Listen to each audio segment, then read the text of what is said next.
আল্লাহর নবীর এন্তেকালের দিন কিছু আশ্চর্য ঘটনা ঘটেছে, যেগুলো আমরা অনেকে জানি না বা শুনিও না।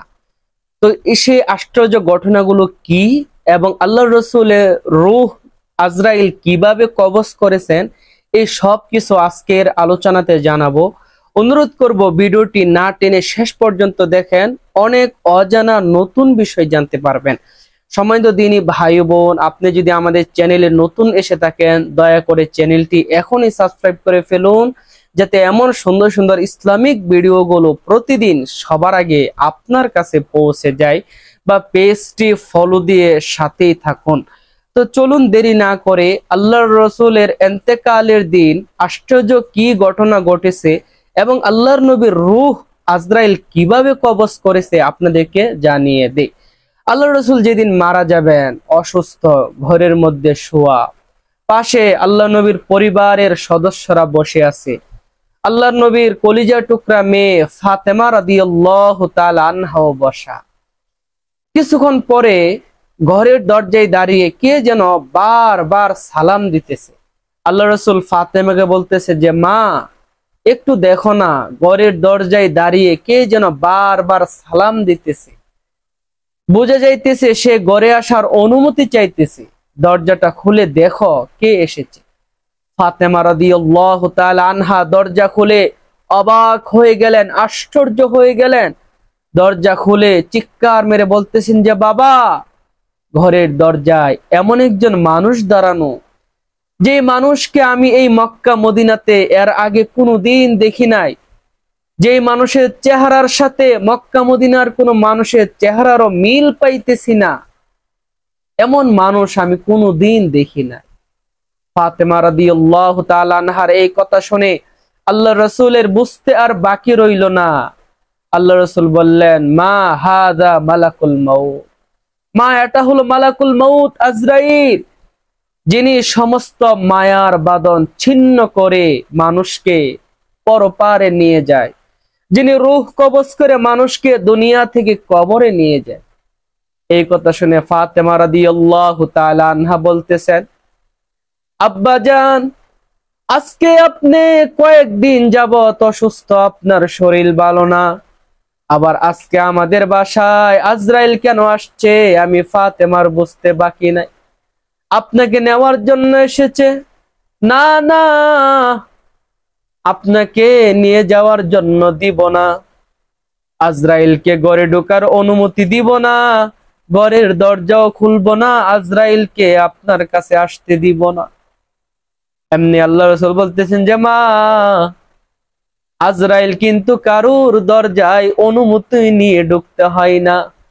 আজরাইল কিন্তু কারুর কাছে পারমিশন অর্ডার নিয়ে ঢুকতে চাই না।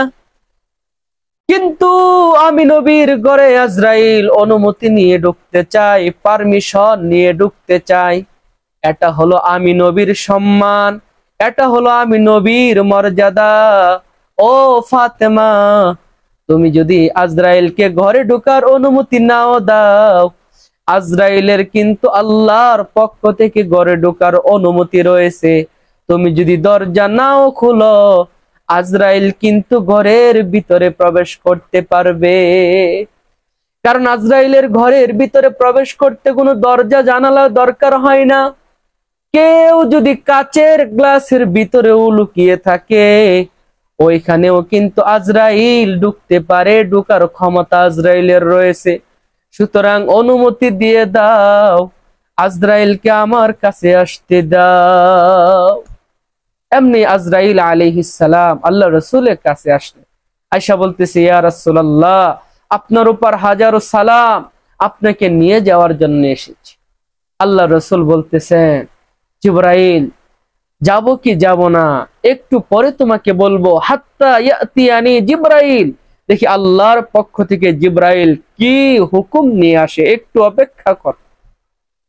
একটু পরে জিবরাইল আসছে। আয়েশা আল্লাহ রসুলকে চির সত্য একটা কথা শোনায়া দিলেন, ইয়া রাসূলুল্লাহ, আপনিও মরণশীল, আপনার বন্ধু যারা তারাও মরণশীল, আপনার শত্রু দুশ্মন যারা তারাও মরণশীল।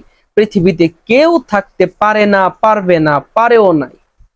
আল্লাহ রাসূল বুঝতে পারলেন জিবরাইল চলে যাওয়ার ইঙ্গিত দিতেছে, চলে যাওয়ার জন্য বলতেছে। এমনি আল্লাহ রাসূল আজরাইলকে বললে, আজরাইল, জিবরাইলের কথাই বোঝা গেল চলে যাওয়ার জন্য ইঙ্গিত দিয়েছে, সুতরাং তুমি তোমার রূহ কবজ করো। এই কথা বলার পর আজরাইল আলাইহিস সালাম আল্লাহর রাসূলের বুকের উপর হাত রাখলেন। আল্লাহ রাসূলের বুকে যখন আজরাইল হাত রাখলেন, এমনি আল্লাহ রাসূল বলে, আজরাইল, আমার বুকে তুমি হাত রাখো নাই, কেমন যেন উহুদ পাহাড়টা এনে আমার বুকে রেখে দিয়েছো।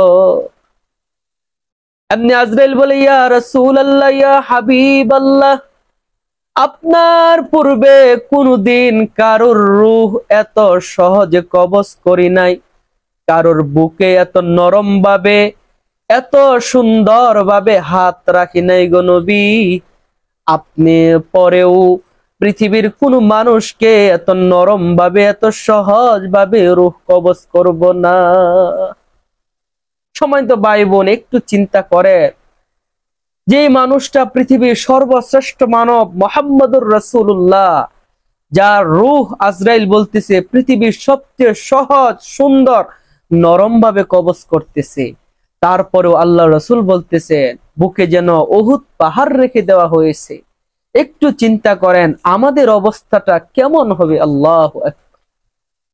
যাই হোক, আজরাইল আলাইহিস সালাম আল্লাহর রাসূলের রূহ কবজ করলেন, আল্লাহ রাসূল দুনিয়া থেকে চলে গেলেন।